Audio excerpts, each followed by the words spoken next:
ఈరోజు కొన్ని గంటల క్రితం ఆంధ్రప్రదేశ్ ముఖ్యమంత్రి వైఎస్ జగన్మోహన్ రెడ్డి మీద జరిగినటువంటి రాయి దాడి గురించి రాష్ట్రం మొత్తం కూడా మాట్లాడుకుంటుంది. ఎవరు చేయించారు, దీని వెనక ఉన్నది ఎవరు? 3 ఆప్షన్స్ కనిపిస్తున్నాయి మనకి. ఒకటి, చంద్రబాబు నాయుడు జగన్మోహన్ రెడ్డికి వస్తున్నటువంటి ప్రజాదరణని తట్టుకోలేక ఆయన మీదకి తన వాళ్ళతో రాయితో జగన్ మీద దాడి చేయించి ఉండాలి, ఒక ఆప్షన్. రెండోది, జనాలలో సింపతి తెచ్చుకోవటం కోసం జగన్మోహన్ రెడ్డి తన వాళ్ళ ద్వారా ఈ రాయిని విసిరేలా చేసుకుని ఉండాలి, రెండో పాయింట్. మూడోది, వీళ్ళిద్దరికి సంబంధం లేని మూడో శక్తి, రాజకీయానికి కూడా సంబంధం లేని మూడో శక్తి. అంటే అది ప్రజలు అట్లా విసిరానని అనుకోవట్లా, ఎందుకంటే అంత ధైర్యం చేయరు. ఒక ముఖ్యమంత్రి మీదకి రాయినో చెప్పునో విసిరిన తర్వాత వాళ్ళ పరిస్థితి ఏమవుతుందో అందరికంటే బాగా తెలుసు. అది జగన్ మీదకైనా చంద్రబాబు మీదకైనా పోలీసులు ఎట్లా ట్రీట్ చేస్తారో కూడా తెలుసు. కాబట్టి అట్లా జరిగి ఉండదు, మూడో శక్తి అయి ఉండాలి. అంటే దీనికి తక్కువ ఛాన్సెస్ ఉన్నాయి ఈ మూడో శక్తికి. నక్సలైట్ లాంటి వాళ్ళు ఇట్లాంటివి అనమాట. సో ఈ 3 ఆప్షన్సే ఉన్నాయి. ఇది తప్ప ఈ దాడి అయితే వెళ్ళదు కదా. సో దాడి జరిగింది. దాడి జరిగిన వెంటనే స్పందించేటువంటి తీరు ఎట్లా ఉండాలి? హంబుల్ పాలిటిక్స్కి కంప్లీట్గా ఆపోజిట్గా వెళ్తున్నటువంటి రాష్ట్రాలు లేదా దేశ రాజకీయాలు, సార్ రాష్ట్రం రాజకీయం గురించి మాట్లాడుకుంది, దేశంలో కూడా అట్లాగే ఉంది, బట్ రాష్ట్రం పాయింట్ కాబట్టి రాష్ట్రం గురించి చెప్తున్నా. 2 ప్రధాన పార్టీలు కూడా, అంటే దాడి జరిగినటువంటి జగన్మోహన్ రెడ్డికి చెందినటువంటి పార్టీ, దానికి ఆపోజిట్గా ఉన్నటువంటి టీడీపీ పార్టీ, ఇద్దరూ కూడా అత్యంత హీనంగా అత్యంత నీచంగా ప్రవర్తించినటువంటి తీరు మీరు గమనిస్తే దాడి జరిగిన గంటలో మీకు తెలిసిపోతుంది. అంటే హోల్ సినారియో చూడండి.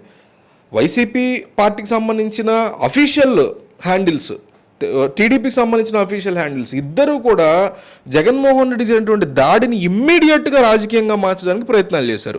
ఫస్ట్ వైసీపీఏ చేసింది కదా అని టీడీపీ అంటే దాన్ని యాక్సెప్ట్ చేసే ప్రసక్తే లేదు అసలు. వాళ్ళు తప్పు చేసినంత మాత్రాన మనం 3వ క్లాస్ చదువుకోవట్లేదు, నేను చాలాసార్లు చెప్పా, టీచర్ ఫస్ట్ ఆడే కొట్టాడు అందుకే నేను కొట్టానంటే కుదరదు. అంటే ఇది మా మీదకి దాడి చేస్తూ కూడా, అంటే ఫిజికల్గా వాళ్ళు దాడి చేస్తున్నాం మేము చేతులు కట్టు కూర్చోవాలంటే డెఫినెట్లీ కూర్చోవాలి. ఆ విషయం గురించి నేను మాట్లాడట్లా. హంబుల్ పాలిటిక్స్ చేసే అవకాశం ఉన్న చోట కూడా మీరు నీచపు రాజకీయాలు చేస్తున్నారు 2 రాజకీయ పార్టీలు. దాడి జరిగింది మా ముఖ్యమంత్రి మీద, మా పార్టీ అధినేత మీద, చాలా అన్యాయం ఇది, పోలీసులు ఇమ్మీడియట్గా దాడి చేసిన వ్యక్తిని బయటికి లాగాలి అని ట్వీట్ చేయటం వేరు, వైసీపీ పార్టీ నేరుగా తెలుగుదేశం పార్టీని ట్యాగ్ చేస్తూ మీరే చేశారనేసింది. అంటే మీకు ఇంత నీచమైన ప్రేమ ఉందా మీ జగన్ మీద? అసలు వెంటనే ఎట్లా అనేస్తారు మీరు? కనీసం బాధ కూడా పడరా అట్లా జరిగింది ఆయనకు అనేసి? ఇంకో పక్క దానికి రెస్పాన్స్గా తెలుగుదేశం పార్టీ కూడా చాలా హంబుల్గా రియాక్ట్ అవ్వచ్చు. మీరు చాలా తప్పుగా మాట్లాడుతున్నారు, వైసీపీ వైపు నుంచి ఎవరైతే ఈ అఫీషియల్ హ్యాండిల్ మెయింటైన్ చేస్తున్నారు మీరు చాలా తప్పుగా మాట్లాడుతున్నారు, జరిగింది ముఖ్యమంత్రి మీద దాడి, ఒక ప్రజాస్వామ్య దేశం ఇది, అట్లా జరగకూడదు, దాన్ని మనం ఖండించాలి అందరం కలిసి, అంతేగాని మీరు మా మీద తోయడం అనేది కరెక్ట్ పద్ధతి కాదు, పోలీసులు నిజాలు బయటికి లాగుదాము, నిజంగా అందులో తెలుగుదేశం పార్టీ కార్యకర్త ఉంటే ఆ వ్యక్తిని మేము బహిష్కరిస్తాం పార్టీలోంచి అని అంత హంబుల్గా మీరెందుకు రెస్పాండ్ అవ్వలేరు? అవతల వాళ్ళు అంత నీచంగా మాట్లాడారు, తప్పే. మీరు కూడా ఎందుకు మాట్లాడలేరు అట్లా? వాళ్ళతో సమానంగా నీచత్వాన్ని చూపించాలి మనం కూడా.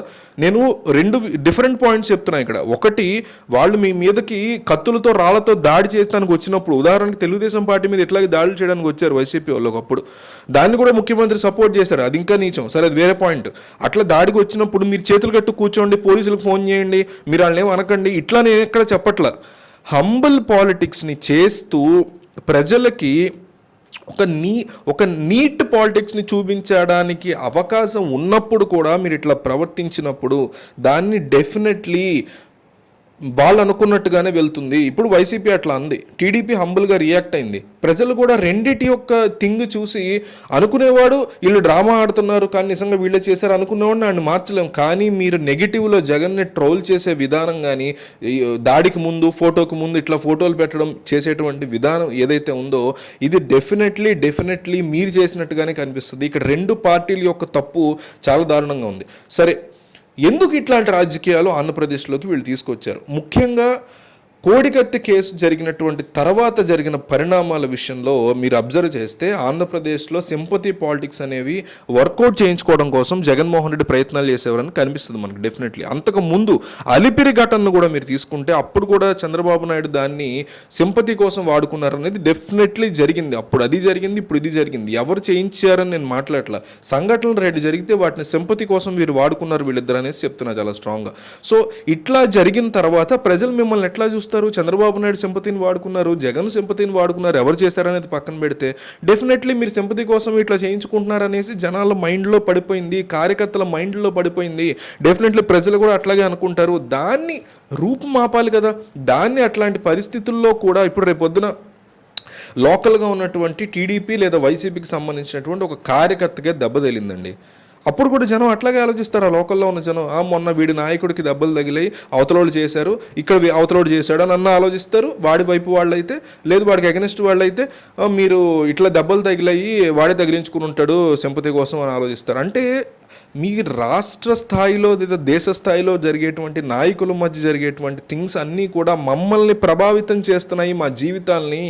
రేపొద్దున ఫ్యామిలీలో జరిగినా కూడా ఇట్లాంటి మాటలే వస్తాయి. ఈ ప్రజలకి మధ్య ఉండేటువంటి ఆ మానవతా దృక్పథాన్ని మీరు చంపేస్తున్నారు మీ రాజకీయాల కోసం అనేది మీరు గుర్తుపెట్టుకోవాలి.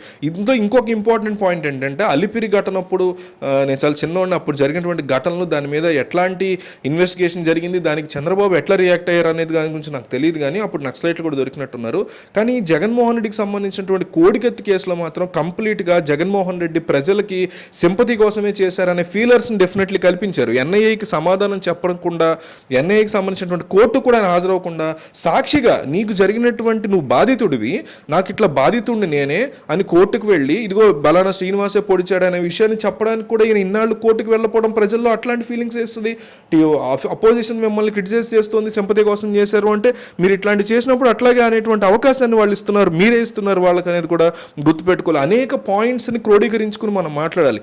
సరే జగన్ నిజంగానే డ్రామా చేశారని ఒక్క పాయింట్కి అనుకుందాం, ఎగ్జాంపుల్కి తీసుకుంటే కూడా హంబుల్ పాలిటిక్స్ని టార్గెట్గా బతికితేనే బతుకుతాము, లేదంటే నడి రోడ్డు మీద ఒకళ్ళనొకళ్ళు నరుక్కునే పరిస్థితులు వస్తాయి. హంబుల్ పాలిటిక్స్ అని అందుకే మొత్తుకుంటూ మాట్లాడుతున్నారు. నీట్ పాలిటిక్స్ అనేది ఒక లెవెల్కి దిగజారి చేశారు, ఆ లెవెల్ ఇంకా దిగజారిపోతుంది తప్ప ఎదగట్లేదు. ఎదిగేలాగా ఉండాలని ఎందుకు కోరుకుంటున్నానంటే రేపొద్దున ఇదే కంటిన్యూ అయితే రోడ్ల మీద నరుక్కుంటారు. దాన్ని కూడా చాలా క్యాజువల్గా వాడు నరికాడా వీడు నరికారా అనే వైలెన్స్ని మీరు ఎంకరేజ్ చేస్తున్నారు.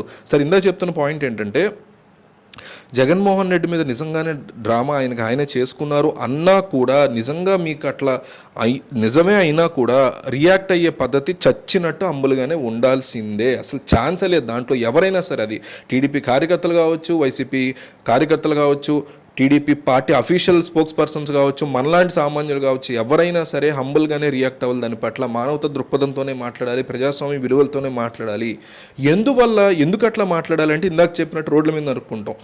కానీ ఎప్పుడు తెలుస్తుంది, మీరు ఎప్పుడు క్రిటిసైజ్ చేయొచ్చు జగన్ డ్రామా ఆడారు అనే విషయాన్ని ప్రూవ్ అయినప్పుడు క్రిటిసైజ్ చేయొచ్చు. ఆ దిశగా పోలీసులు సరైన ఇన్వెస్టిగేషన్ చేసే దాని మీద మీరు ప్రెజరైజ్ చేయండి, పోలీసులను ప్రెజరైజ్ చేయండి. ఎలక్షన్ కమిషన్ ఆఫ్ ఇండియా చేతిలో ఉంటాయి ఇప్పుడు అన్ని, వాళ్ళని మీరు ప్రెజరైజ్ చేయండి. ఎలక్షన్ కమిషన్ ఆఫ్ ఇండియా ముందు కూర్చుని మీకు అంత డ్రామా ఆడే జగన్ అనిపిస్తే ఎలక్షన్ కమిషన్ ఆఫ్ ఇండియా ముందు కూర్చుని మీరు ధర్నాలు చేసే నిజాన్ని బయటికి రాబట్టి అప్పుడు విపరీతంగా ట్రోల్ చేయండి.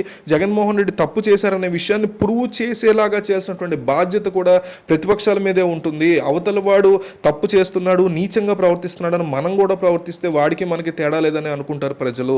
ఇక్కడ వైసీపీది 100% తప్పు ఉంది, టీడీపీది 100% తప్పు ఉంది. భయపడిపోయేటువంటి రాజకీయాల్ని, మా మీదకి ఎక్కడ వస్తుందో అనేటువంటి రాజకీయాలను మనం చేసినంత కాలం కూడా సరైనటువంటి దారిలో వెళ్ళలేము. అట్లాగే ఆంధ్రప్రదేశ్ అందరికీ మించి ఆంధ్రప్రదేశ్ పోలీసులకి, ఎలక్షన్ ఆఫ్ కమిషన్ ఆఫ్ ఇండియాకి ఇక్కడ బాధ్యత ఉంది. వాళ్ళు నిరూపించాలి నిజం ఏంటి, ఎక్కడి నుంచి వచ్చింది ఆ రాయి. క్యాట్ పుల్ అనేసి మనం ఇట్లా రబ్బర్ కట్టి కర్రతో వదులుతాం కదా, అట్లా పక్కనే జగన్మోహన్ రెడ్డి వెళ్తున్నప్పుడు పక్కనే ఉన్నటువంటి స్కూల్ బిల్డింగ్లోంచి వచ్చింది ఆ యొక్క రాయి. అంత ధైర్యం చేసి ఎవరు విసురుతారు? అంత ఇదొక కక్షకి లేకపోతే ఇదొక కుట్రకి దారి తీసేటువంటి అంశమా, కావాలని చేశారా? ఇవన్నీ కూడా ఆలోచించకుండా జరిగిన అరగంటకే మీరు టీడీపీ మీద తోసేయడం, వాళ్ళేమో ఇది ట్రోలింగ్ చేసేయడం ఇదే అని చెప్పేసి మళ్ళీ కొద్దిసేపటికి చంద్రబాబు నాయుడు ట్వీట్ పెట్టడం, మోడీ పెట్టిన తర్వాత ఏంటి ఇదంతా? ఇంత నీచమైనటువంటి రాజకీయాల్ని ప్రతిదీ రాజకీయాలకు ముడిపెట్టి రేపోతే నిజంగానే ఏదో జరిగిద్ది, ఒక ముఖ్యమంత్రికో మాజీ ముఖ్యమంత్రికో ఏదో నిజంగానే వాళ్ళకి ఏదో డేంజర్ జరుగుతుంది అంటే ఇప్పుడు అవతల వాళ్ళ మీద పడేసి రాష్ట్రం అంతా అల్లకల్లోలం చేసేసి రచ్చ చేసేసి అసలు వైలెన్స్ తప్ప ఇంకొక ఆప్షన్ లేదు అనేటువంటి పరిస్థితుల్లో రానున్న తరాలను తీసుకొస్తున్నారు.